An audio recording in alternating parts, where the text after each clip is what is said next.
Taking root in 1921, St. Ann Parish has grown in West Nashville, an oasis of faith and family, radiating Christ for 100 years. Coming here, it felt like home, and it has been.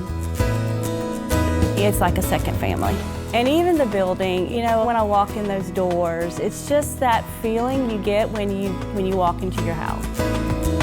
What I like most about St. Ann is people worshiping in deep faith for our Lord and the friendship among us.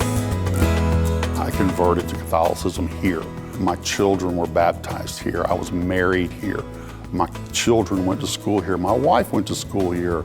My wife's sisters, both sisters taught school here. So, it's part of our DNA. Jesus was born in a normal family with a normal job. They were not poor, they were not rich. So I think that I find here a mixture of normal people. It represents who we are. When you think of all the families that have gone through the parish, gone through the school, and they're still here, it definitely is all of these families, the generations that have built this community, and I think it's what makes us unique. God wants us to be here, a place where there's this rich tapestry, rich in history, rich in faith.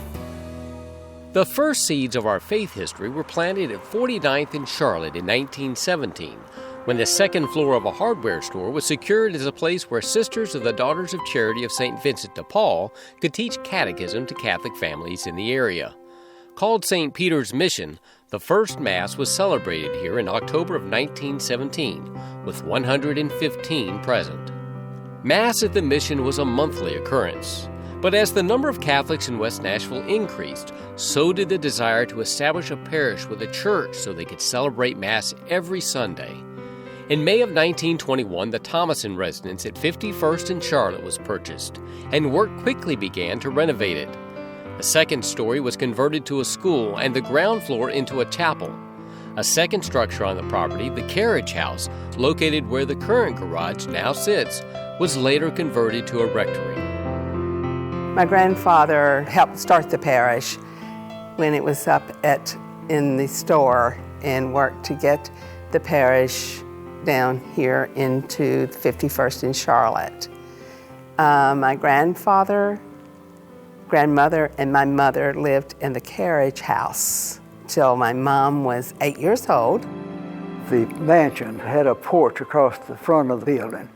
There was a spiral staircase, and in the middle center of that staircase was a statue of St. Ann. And if you go into the door to the left was the chapel. And there was a little alcove on the side of the building over there that I think was where the confessional was. And if you back up now and go to the right was one of the classrooms. Of course then there was but 4 classrooms. There was 2 grades in each classroom. I don't know how we ever learned anything. The school, staffed by the Sisters of Mercy, opened in September of 1921 with 35 students.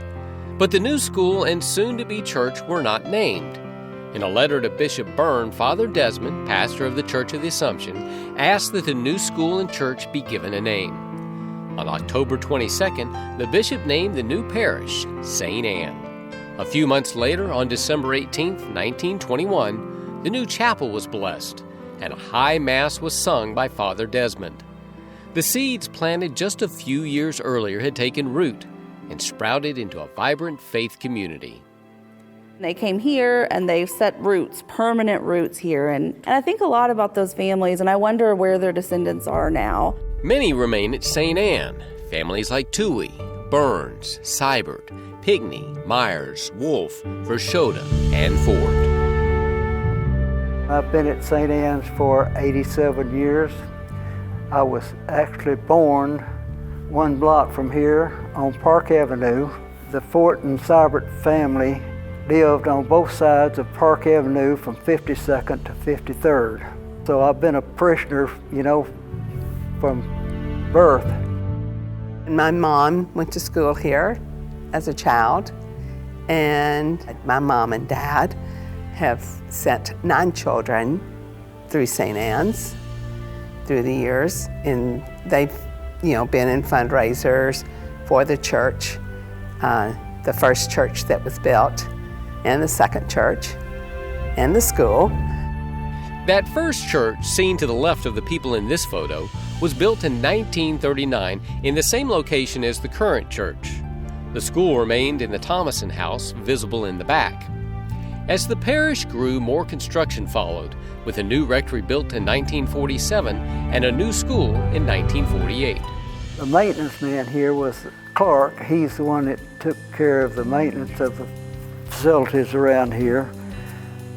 He and Henry and Ed Myers, they are the people that demolished the old building, the mansion. And during the demolition, Clark somehow or another slipped and fell from the second story, broke his leg, and I think that took care of him for the rest of the demolition. But another item about tearing down the old building is that the kids, just like I was around at that time, there were several of us, that was always around the church and property. They paid us $1 1,000 bricks to clean and stack the bricks. It's $1, and I made, $2 or $3, I guess, doing that. The old parishioners, most of them lived in this area in walking distance. And we all got together and played together, all the children. At the Easter holidays, we had processions, we carried bouquets, we wore our white dresses. We had to be there, and we walked there because we only lived 3 blocks away. It was a very close-knit parish. It was also a growing parish. By 1959, construction began on a new sanctuary, which was completed in 1960 and stands today. During construction, Mass was held in the school. We bought a house over here in West Nashville, and that was the year we were introduced to St. Ann's. We did have Mass in the cafeteria, which was in the school here at St. Ann's.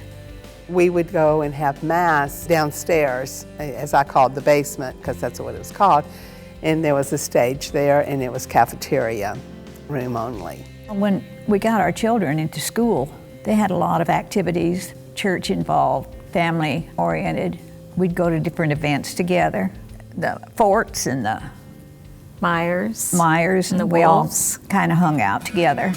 After the new church opened, the school was able to transition to a single class in each room. That decade, both football and basketball teams were parochial league champions, with a little help from an unusual mascot. Oh, yes. I forgot about the Mighty Mighty Headhunters. Yes, that was our mascot. And we had a trophy case out in the hallway, and we had a little shrunken head. Upstairs there was a huge trophy case, and inside it was this football helmet, and it was like hair standing up and a dripping head. It was a headhunter. For the football team and basketball and any cheerleaders, the cheerleaders had it on our uniform. I don't think they actually had. Well, you need to talk to some other people and know. Maybe we didn't pay that much attention. They may have had the actual headhunter. I don't recall that. I don't recall that either. They loved it. Hey, we had some good cheers. Green and gold was our colors, right? Yes. Yeah. Yes. And I mean, we yelled, "We "Go are the Headhunters." headhunters, mighty, mighty headhunters!" Yeah. Yes. They had to change the name of their... To the Eagles. Yes. Yes. Mm-hmm. It wasn't quite appropriate for a Catholic school. Mighty Headhunters. We were the Mighty Mighty Headhunters. Key figures in the development and success of the school were the Sisters of Mercy, who maintained a presence there until the early 90s. So we had nuns a lot, and the principal that I remember was a nun. Yes. Sister Madaleva, and then I had Sister Letitia. Yeah, Sister Letitia. And they were very big into that chapel veil thing. You girls had to have their chapel veil. It was like a lace, kind of like a doily. And you could get it in white or black. maybe navy blue. I remember more the white. Yeah. They wanted you to be and you sure. had it on your head. You had to pin it with bobby pins on your head. It was like almost like a little tablecloth sat on your head. Yeah, it was. You had to have that, and if you didn't have it, you were sent to the office to purchase one. I think it was a nickel, maybe. I don't know, but I just know that it was not a good thing to end up there. No, you didn't, because the principal was in there, and it was a nun, and she knew you were in there to get that chapel veil. Right, and do you remember? I don't know if my little uniform, but I feel like Mom, she either pinned an extra one, or she sewed like a little pocket in there. So I always had an extra one, and I know sometimes. Did you do that? I know sometimes if one of my little friends, my girl, I forgot my chapel veil, I would go, here, take my, because that was like a fate, really not. It was something you did not want to do, was to end up having to go up there and say you forgot your chapel veil. Yes. When we went to Ryan, you got your identity from what school you went to. You know what I mean? In other words, when you went to Ryan, you were from St. Ann's, or you were from St. Joseph, whatever. So you kept that identity and stuff like that. So, and that was part of me, as far as St. Ann's was. So. And of course, I stayed here and then raised my children here, and both of my children went to school here. And my wife went to school here too. The relationship between church and school has always been symbiotic, sparking involvement and action from parents and parishioners. The school was part of the church community. In other words, the church and the school were the same. The way that I see our school, we're certainly a ministry of St. Ann Parish, and so many of our families in our school are also parishioners, so that there's that automatic relationship. But how the parishioners welcome our kids at Mass, when we have senior friends with our 8th graders, or when we're able to come over when the seniors would have their lunch and sing Christmas carols. We're always seeking out ways to build that bond even stronger than what it already is. And then Roger got involved with doing a lot of stuff around redoing the, I think it was the kindergarten class from Miss Wilson, and he did that, and then doing some other things, and just kept getting involved. Some of it he got me involved, like he did with the engaged couples retreat. I like being around with the people, I like to be active, and they were good programs, and we just wanted to help out. You went to school with the same individuals, so you really had a bond with them. And then with our families, being close to the other families, we'd all get together and do things after school, church, and all. Social activities have always been an integral part of St. Ann, especially when it came to raising money for special projects, from the purchase of the Thomason House to the construction of Neidert Hall in 1965. The parish, to raise money, they had a carnival every year. My father, he was part of raising money for that church, starting a bingo on Thursday nights, which was a real social thing for our parents to go and play bingo on Thursday night. Father Dolan was here many years, and that was before the rectory was built.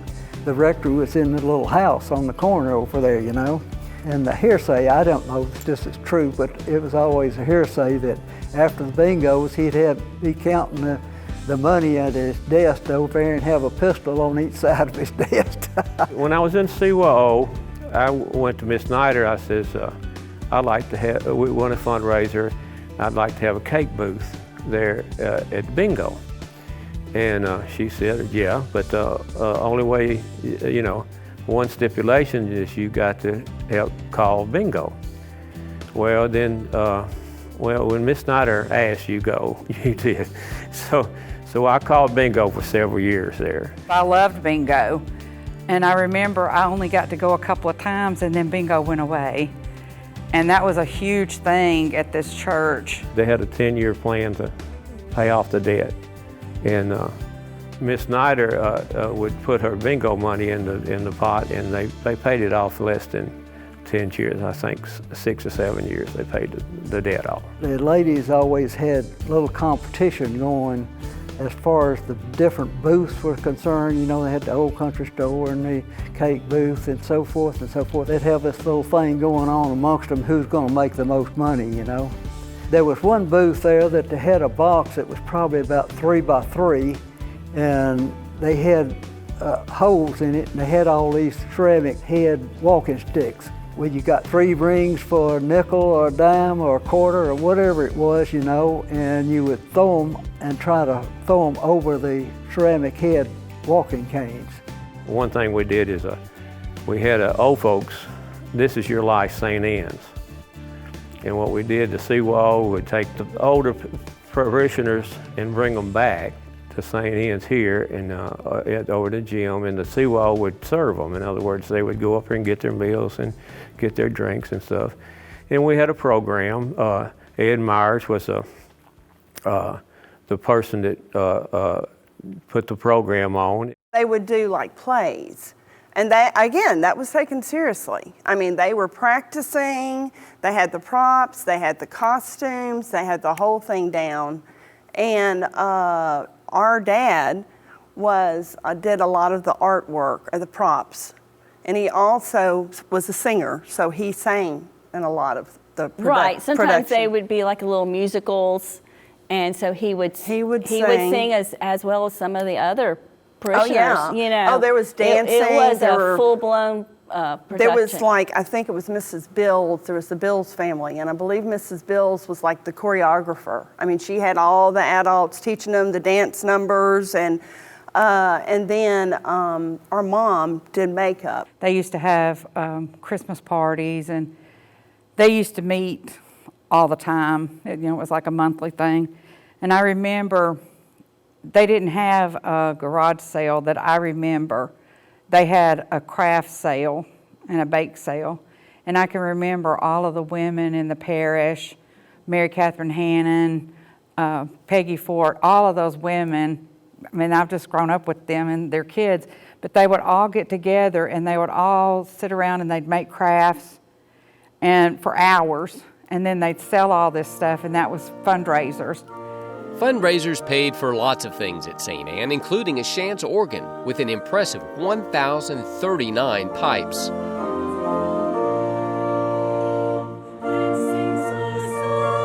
Accompanying the dulcet tones of the pipe organ have been the sweet-sounding voices of parishioners who gave time and talent through music. The music ministry has kind of ebbed and flowed a little bit. It had its ups and downs, and there were periods of time where there wasn't a lot of music, and then there were periods of time where there was, and then there was periods where there was just a folk group, and they were awesome. We've seen lots of characters, that have come through. We had an Elvis impersonator who came and joined our choir. Wanted us to sing backup for him, which was very interesting.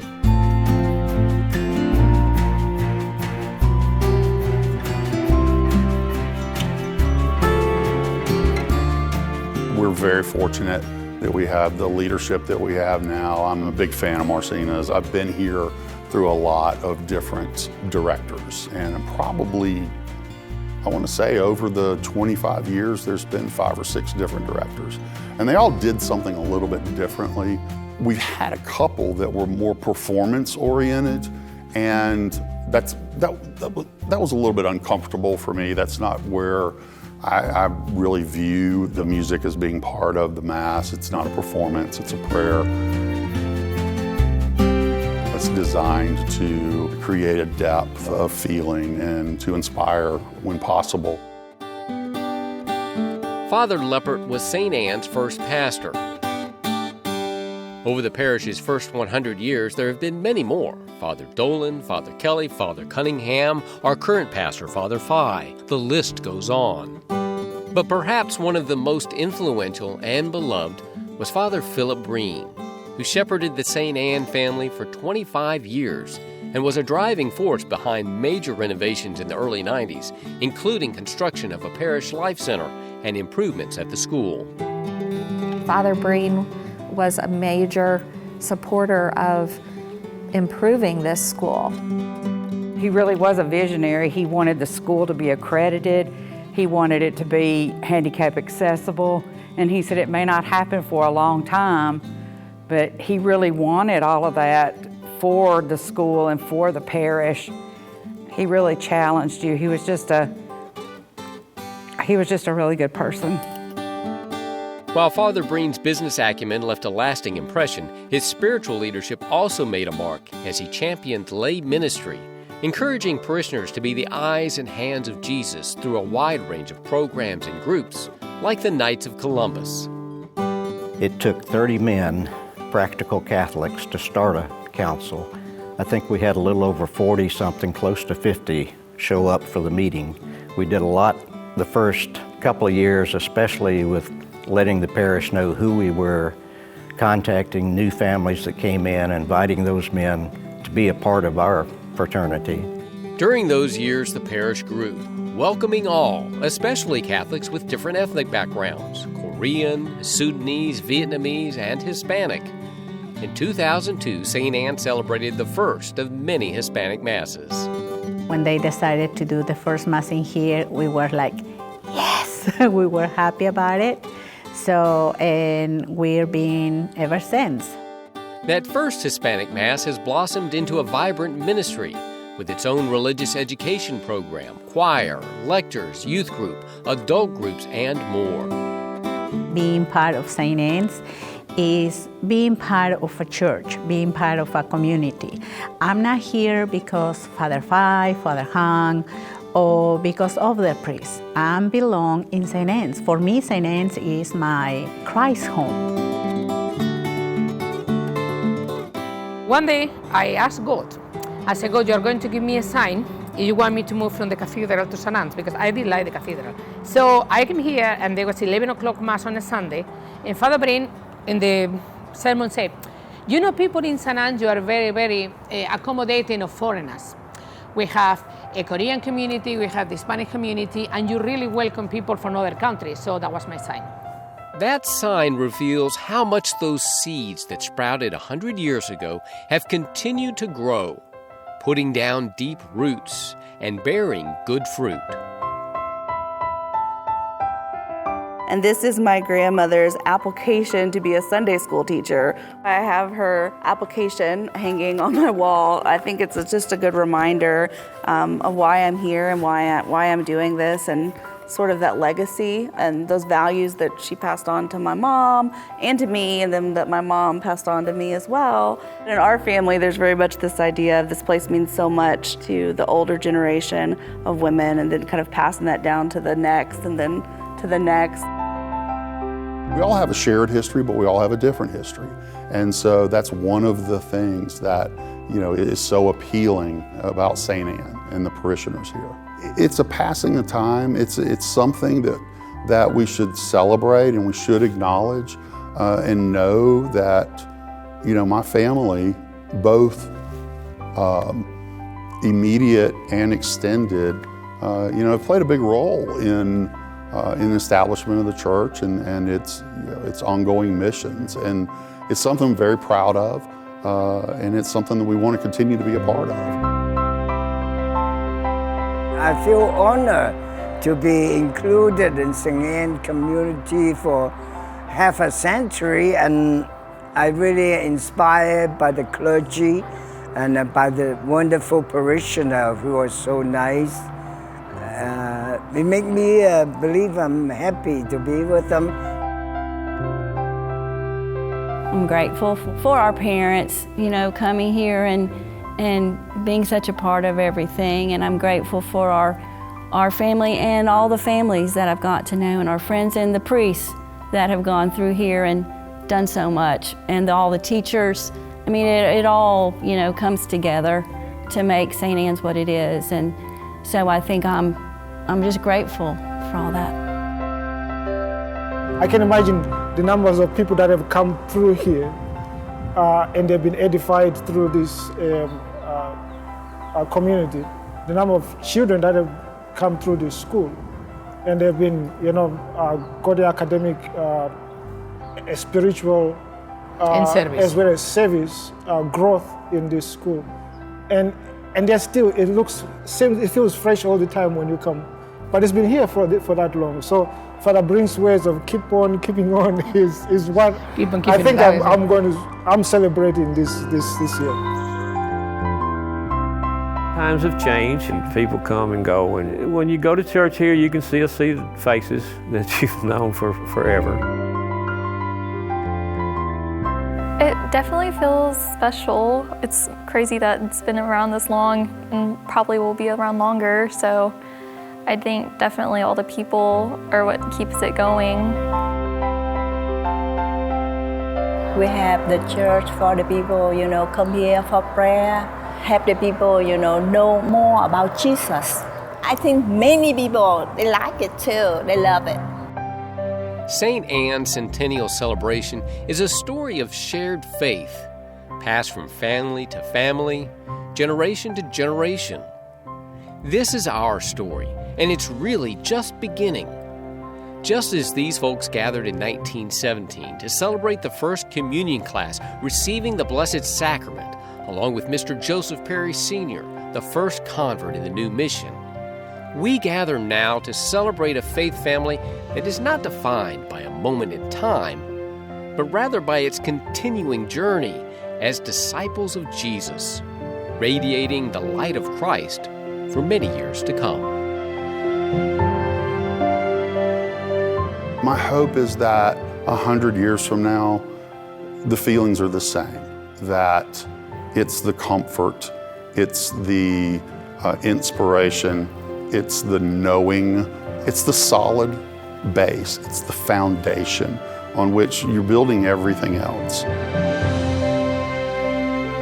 In other parts of the world, you can go and you can see these Catholic churches that are over 1,000 years old, and they're great reminders that God is eternal. So the church building and the community and the fact that it lasts 100 years should be a reminder as well of that eternity and of what's most important, what's waiting for us, and what God wants for us. My hopes are that family is still celebrated. When I think back on my parents, I think, they not only did they do the things here at the school and at the church, they had all the celebrations, they had potlucks, they had bingo, they had spaghetti dinner. Family always seemed to be very important, and I think it still is. So I would hope that would, continue with people getting together and celebrating being together. As the community around here grows, this becomes the place where people that are broken-hearted feel they are welcome. How are we going to be judged at the end as a community is because when somebody was hungry, they were able to come here and be fed, whether it's spiritual hunger or it's actual physical hunger. I just hope that St. Ann remains a parish of hope, of faith, of wonderful leadership, and of people who want to be together and celebrate their faith and pass that faith on to the next generation. Well, as Father Breen would say, keep on keeping on.